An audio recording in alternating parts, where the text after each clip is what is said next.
From the Library of Congress in Washington, D.C. Hello, good afternoon. I'm Ron Charles, editor of the book section of the Washington Post, which is a charter sponsor of the National Book Festival, and we are so glad you're here.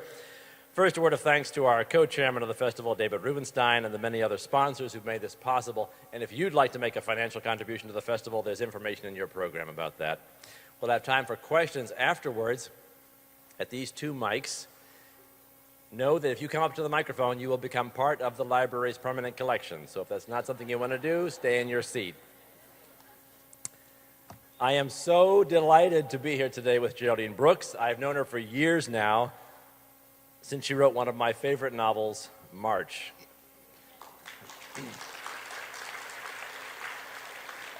The moment I finished it, I boldly called her on the phone, out of the blue, a stranger, choked up, kind of crying, and told her how much I loved it. She has since changed her phone number,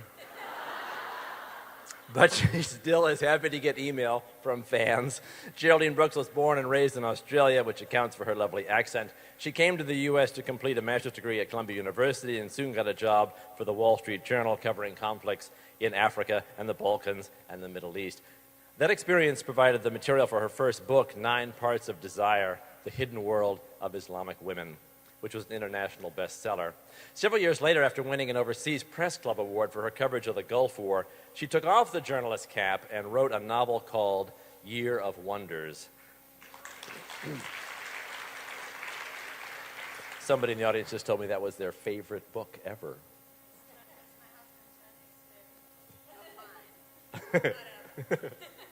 Encouraged by the success of that novel, she published a second one called March, based on the life of Bronson Alcott and the father figure in Little Women, and it went on to win the Pulitzer Prize for fiction. Since then, she's published 2 more celebrated novels, People of the Book and Caleb's Crossing. Now, all of her novels have been dramatic works of historical reclamation and imagination, but her new book, A Secret Chord, is her most ambitious work yet. The Secret Chord is about David, King David, ruler of Judah, ancestor of Jesus, Michelangelo's subject for the first Abercrombie & Fitch model.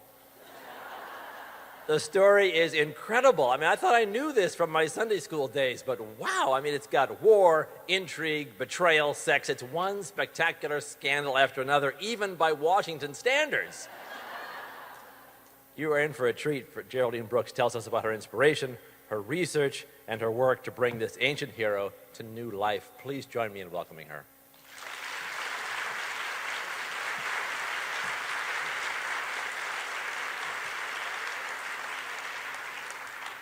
Thank you, Ron. You really are my hero.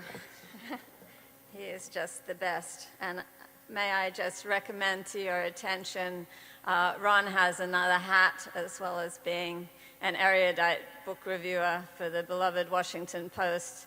He is also the Totally Hip book reviewer on YouTube, and those of you who haven't had the pleasure of seeing his work there, run. So I'm a kind of person who tends to be as zen as possible about doing events like this, but thank you all for coming. It's hard to be zen with this many people in the room. And particularly when I read the author instructions that the National Book Festival thoughtfully sends to us, and it said, be personal, so that's okay. So I loaded up a PowerPoint with some slides of my kids, which I will show you soon. And then they said, don't use any notes. And what do they think we are? We're people who spend 90% of our lives alone in a room because we're really quite shy. Don't use any notes. As you see, I am flouting that instruction. I will try not to refer to them too much, but like Linus, I need my security blanket. I hope for your understanding. But to try and fulfill the requirement of being personal, I thought I would share with you some information about the thing I collect. I think most people, or many people, have collections. Some people have coins or stamps or bobble-headed dolls. I collect examples of unhelpful signage. Watch for Falling Rocks is a perennial favorite of mine. It's the rare ones I treasure, like a bird watcher heading to Antarctica or to the Galapagos in search of the blue-footed booby that can be seen nowhere else. I like those signs that you have to travel to get. And a lot of them are in my home country of Australia, in far north Queensland, where the roads are often more notional than actual. There's the sign that says, "Drive according to prevailing conditions."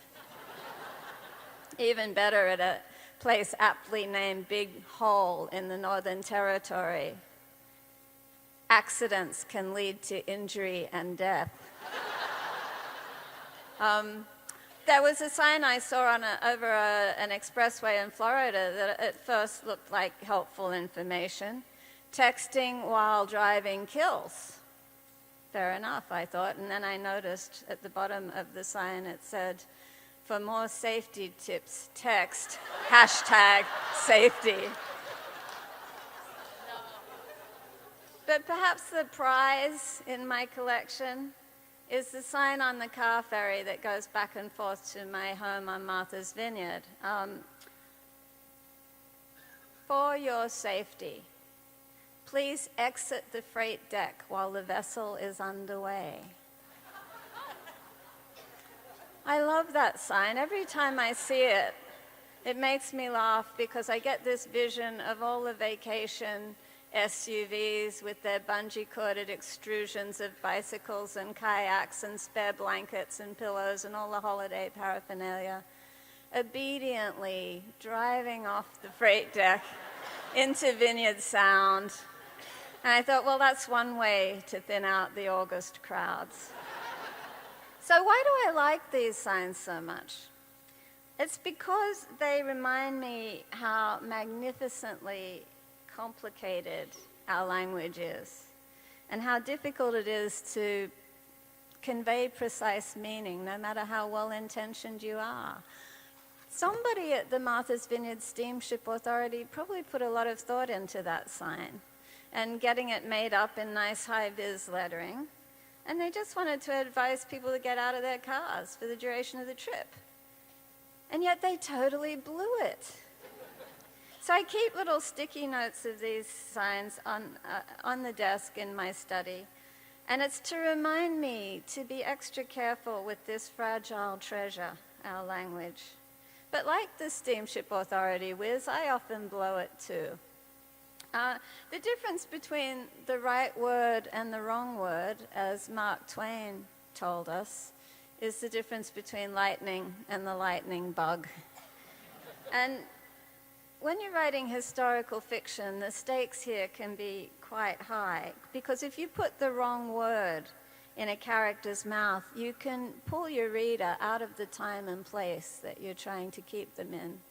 And that is unfortunate. So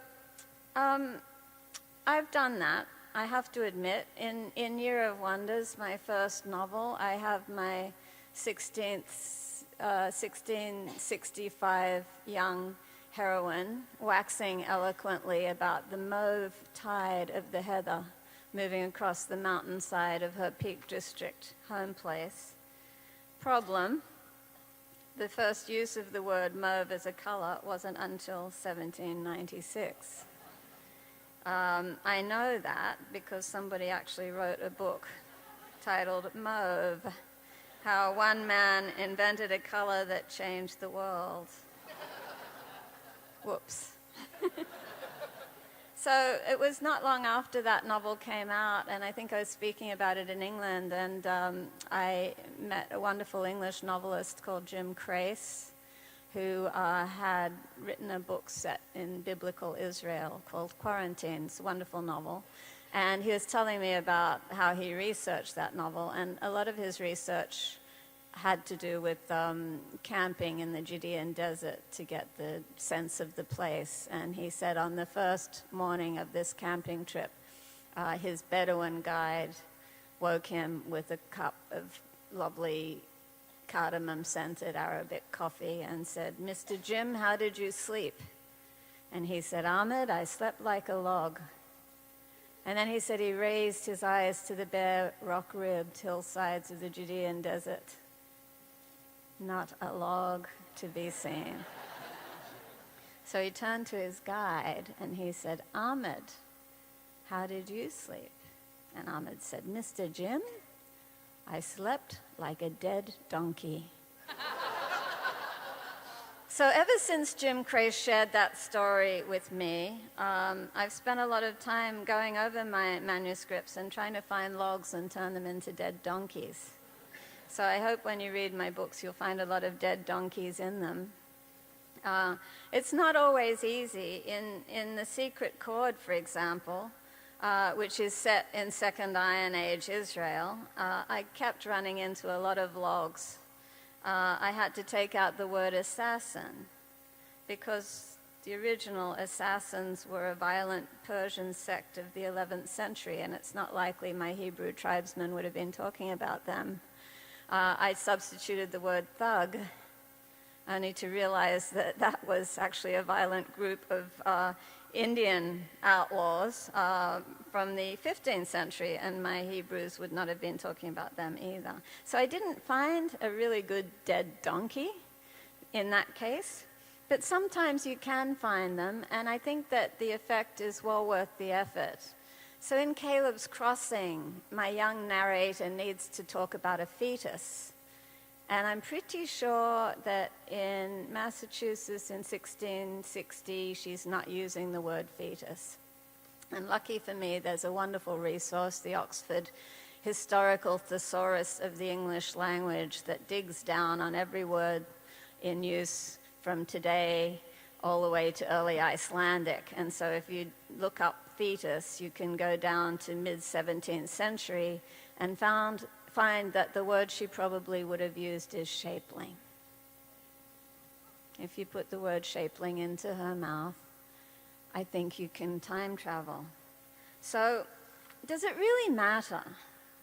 Is it important, or is it just nitpicking?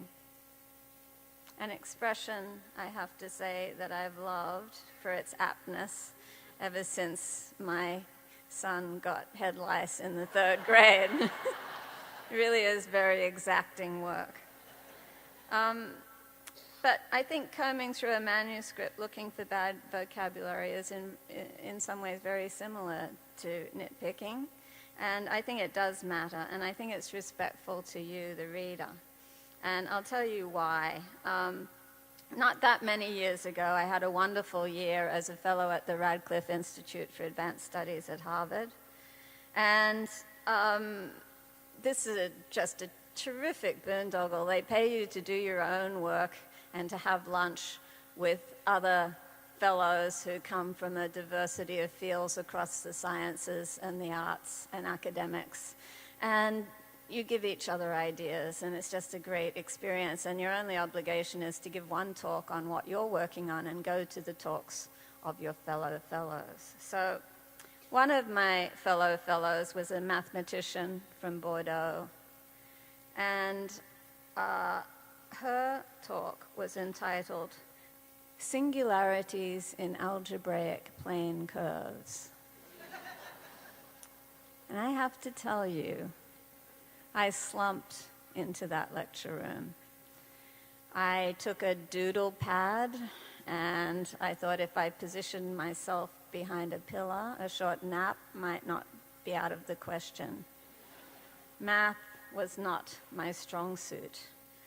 But on that pad that I carried that day, I found that my doodles quickly turned to notations of what she's saying.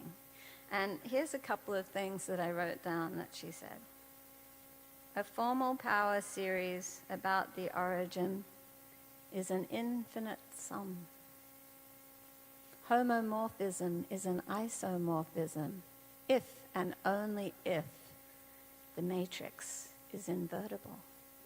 This is like poetry, I thought, and I leaned in to hear more. She was eloquent and she was passionate, and what she did was, as soon as I gave up the idea I couldn't understand a word she was saying, she cracked open the airlock and showed me a glimpse of her world. And I now know that it's a beautiful world. What she was doing was trying to find that place in every curve that is singular, and she was trying to express more perfectly the truth about the world. And I realized that that is what I, as a novelist, also must do, is to delve in and find the singular and get as close as possible to the truth of the world as I can. And so it's a beautiful world, but I can't live in her world, because if she's got lungs, I've got gills. I work completely differently, and my work is all about words. I didn't start out as a novelist. I started out as a journalist, and I loved every step I took in that occupation. But when my son was born 20 years ago, I realized I no longer wanted to be a foreign correspondent going off on long open-ended assignments. And so I had to see if I could do something else. And I wrote Year of Wonders, and lucky for me, many of you wanted to read it. So I got to keep doing that. But I have that son to thank for the inspiration for my most recent novel, The Secret Chord. Because when he was just 9 years old, he took the very unusual, I think, decision for a boy of that age that the one musical instrument he was interested in learning was the classical harp. I had been braced for drums, so I didn't resist the choice.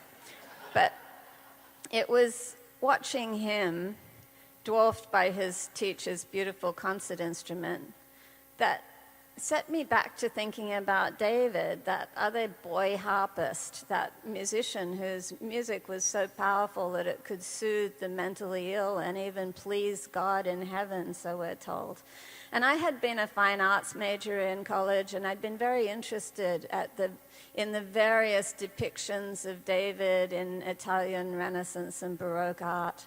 This shepherd, this warrior, this musician, this complicated man, this man that we know, perhaps before we know any other human being, in full, from early childhood to extreme old age. He's really the first political biography we have. A man who is very recognizably human, without a lot of supernatural interventions in his life. And when I went back and read the books of Samuel, I realized that absolutely everything happens to him in his long life. Every good experience and every bad experience, every powerful emotion that the human heart could encompass. And I wanted to tell the story. But I like to tell my stories with a first-person narrator. And I wasn't sure who that should be in this case. I knew it couldn't be David himself, because he wouldn't have enough objectivity to look at his own character, and he certainly wouldn't be able to effectively tell the story of the women in his life, because if he had have understood them, he wouldn't have treated them the way he did. And then I came across two references in the Book of Chronicles, intriguing references to the Book of Nathan. And those two quotes that tell us that the life of David, all his acts from first to last, have been set down by the prophet Nathan, really inspired me, because those of you who paid attention in religious school will remember that Nathan is the one man who's brave enough to confront the king about his moral failings. He's the one who tells David that he has completely betrayed his own best self, tells him what the consequences of this will be. And when you read his ferocious castigation of the king, you wonder, what was the career path for that guy? Because usually if you say that kind of a thing to a king, that's the last thing you get to say. But what's wonderful about this story is that David accepts responsibility, accepts the truth of what Nathan has said. And how unusual is that? When have you ever heard a politician say, "Yep, you got me, I did it"? No, it's always, "I did not have sex with that woman." He said, "Yeah, I did. That was really wrong, and I shouldn't have killed her husband." And then he brings Nathan closer, so that at the end of his life, it's Nathan that he turns to resolve the issues of succession and to make sure that the king who succeeds him on the throne is the one son who should do that, because he's Solomon who's come down to us as the byword for wisdom and good governance. So I knew my narrator was going to be Nathan, but I wasn't sure what his voice would sound like. I imagined at first that he would have a very tough voice, that this would be a power broker, a mafia consigliere, or maybe a Thomas Cromwell, Henry VIII's dark eminence. And then I thought, maybe something really creepy.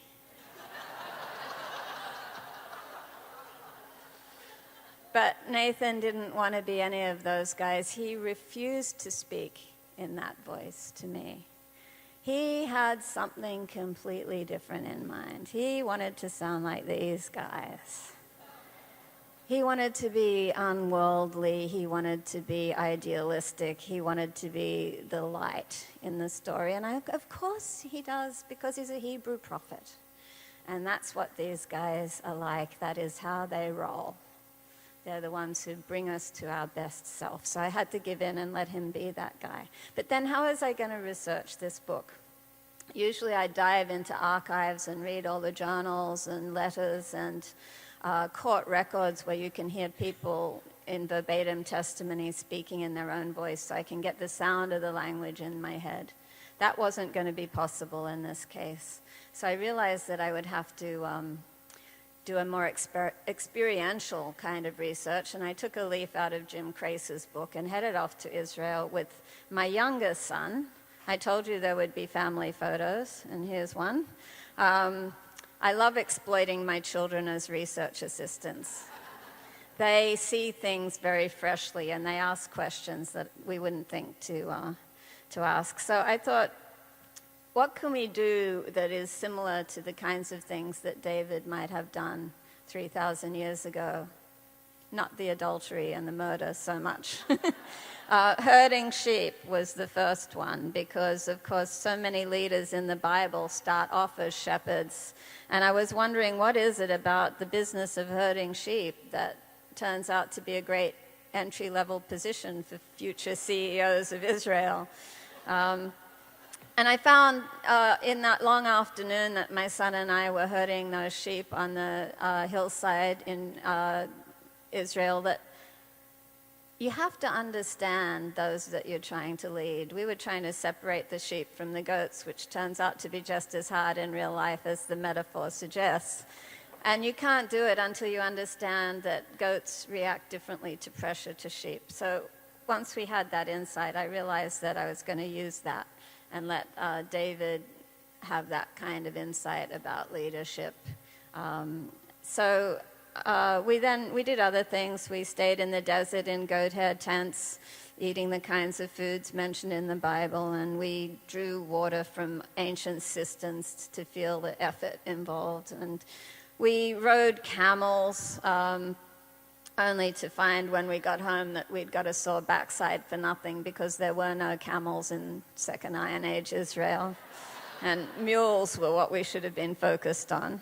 And we went to the places associated with David, like the Valley of Elah, where he battled Goliath, and the caves of Ein Gedi, where he hid out from King Saul. And we went into the dig under the old city, where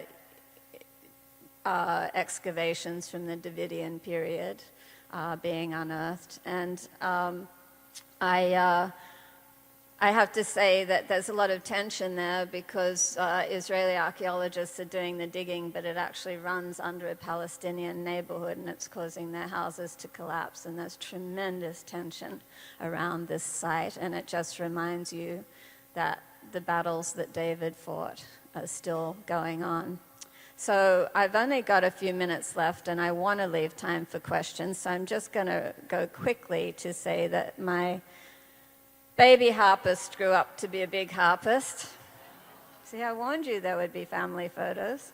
And on the way, he was having his bar mitzvah, and because of the connection with David and the harp, he decided to play his harp at his bar mitzvah. And he chose to play a beautiful arrangement of Leonard Cohen's wonderful song, Hallelujah. And so I not only owe him the idea for the book, I also owe him the title, because the first line of that song, of course, is, they say there was a secret chord that David played and it pleased the Lord. But it's the seldom sung later verse that I think really sums up David. The verse that goes, there's a blaze of light in every word. It doesn't matter which you heard, the holy or the broken. Hallelujah. And David is holy and broken, and I think we all are to some extent, and I think that duality and that complexity is what makes him such a fascinating figure and keeps drawing us back to him. Thank you.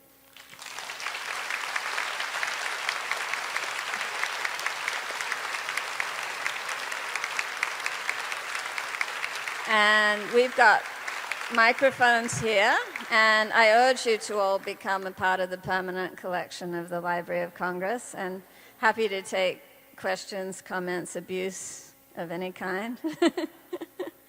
And don't be shy.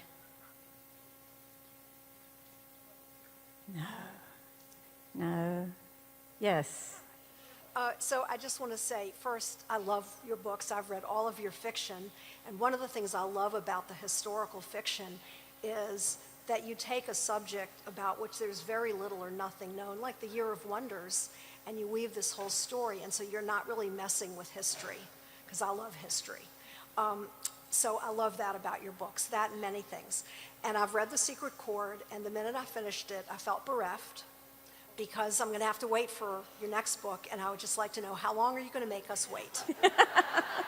Well, thank you very much. And I love what you said, because I do try and follow the line of fact as far as it leads. So I sort of need two things for a book. I need an intriguing true story from the historical record, something that you wouldn't make up, because, I love Mark Twain, and Mark Twain said, fiction must be plausible and truth needn't be.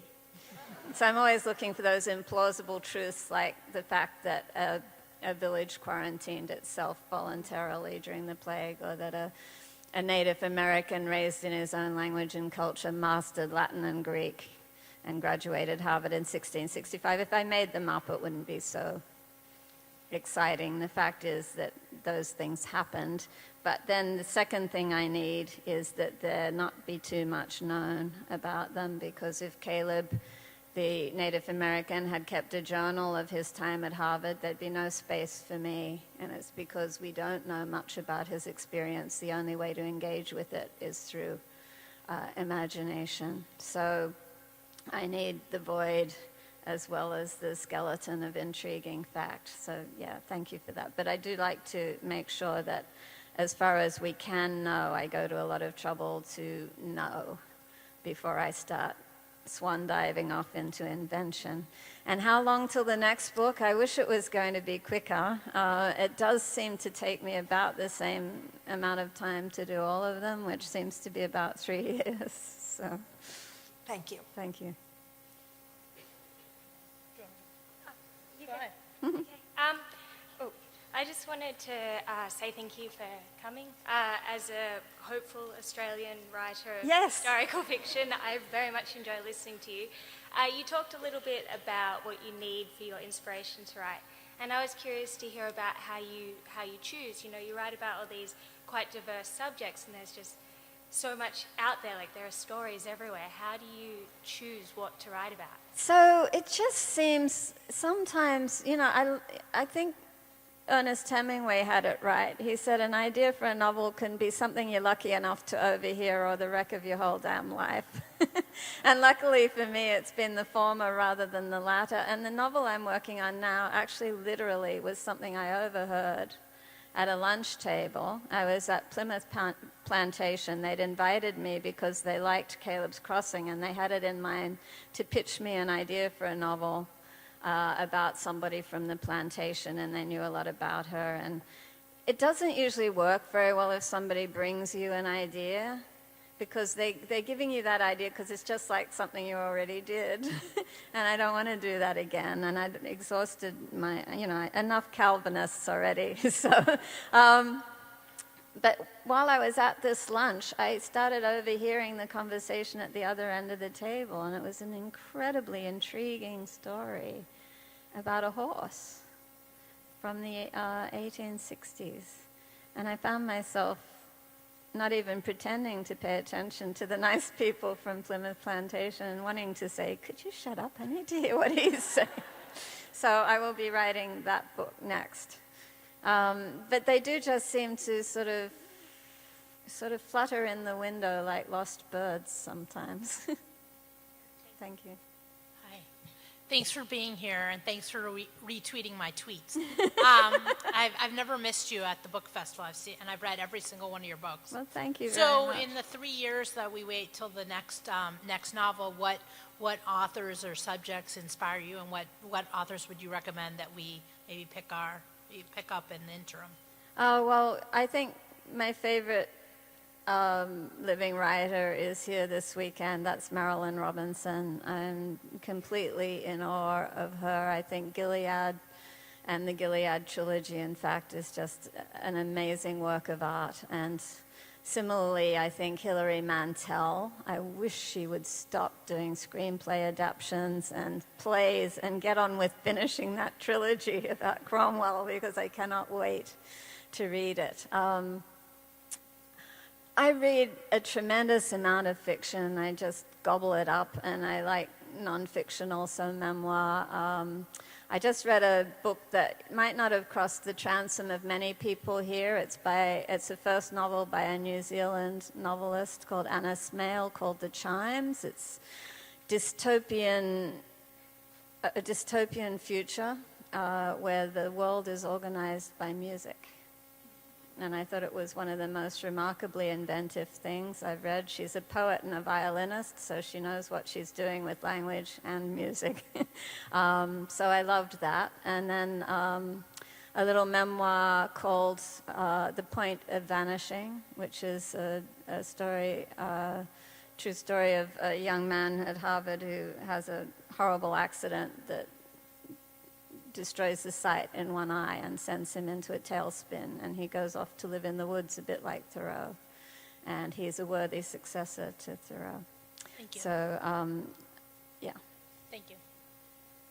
Thank you so much. Your books have been a thread throughout the 4 different generations of my family, and we really enjoy reading them, and each of us has our favorite. Oh, that's lovely. And I was curious, I imagine writing a book, each is so distinct, but if in the different processes of writing your different novels, if there was one novel that you enjoyed writing the most, and if there's one you enjoyed the final product the most. Huh. You know, that it sounds like a cliche, but they really are like your children, and it's really hard to pick a favorite of them because they're all bound up with that time in your life, and you remember exactly where you were, what room you were in when you were writing them, and how old your children were, and the various struggles that you had around writing them. And you always love your first novel. I have to love March because it brought me the Pulitzer Prize, and there's nothing wrong with that. People sometimes say, doesn't it put a lot of pressure on you? And I go, hell no. And so it was so outside of anything that I even would have imagined was possible. I was so shocked the day the phone rang, and it was an old colleague of mine, actually, from the newspaper. I used to work the Wall Street Journal, and he thought I already knew, and he's like, this is so great, this is so wonderful. And I thought, it's 3 o'clock, and Ken's been out to a long lunch. What is he talking about? And he said, you don't know you got the Pulitzer Prize? And I said, don't be so ridiculous. I haven't done any journalism. And I hung up on him. And then, of course, everything explodes, and I realized that, unlikely as it seemed, this was true.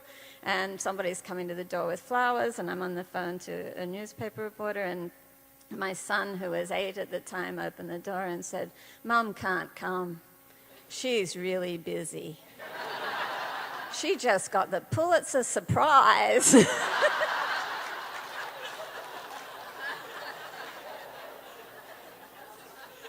So I'm sorry, I can't really narrow it down to one. Okay, so I'm getting the wind up. Can we just take one more question? Okay.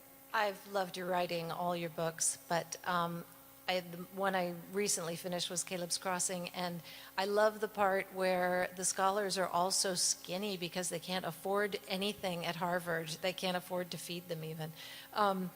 And Yes. I just wondered... Harvard did not have an endowment in those No, days. not at that time. I just wondered what was the overheard conversation or the... That was a notation on a map of the island of Martha's Vineyard. We'd just moved there as year-round residents, and I was intrigued to have Native American neighbors for the first time. So I went to the tribal headquarters and got all their materials, and it's a fantastic tribe, you know, because they've never been displaced from their land, and they're fantastic custodians of their culture.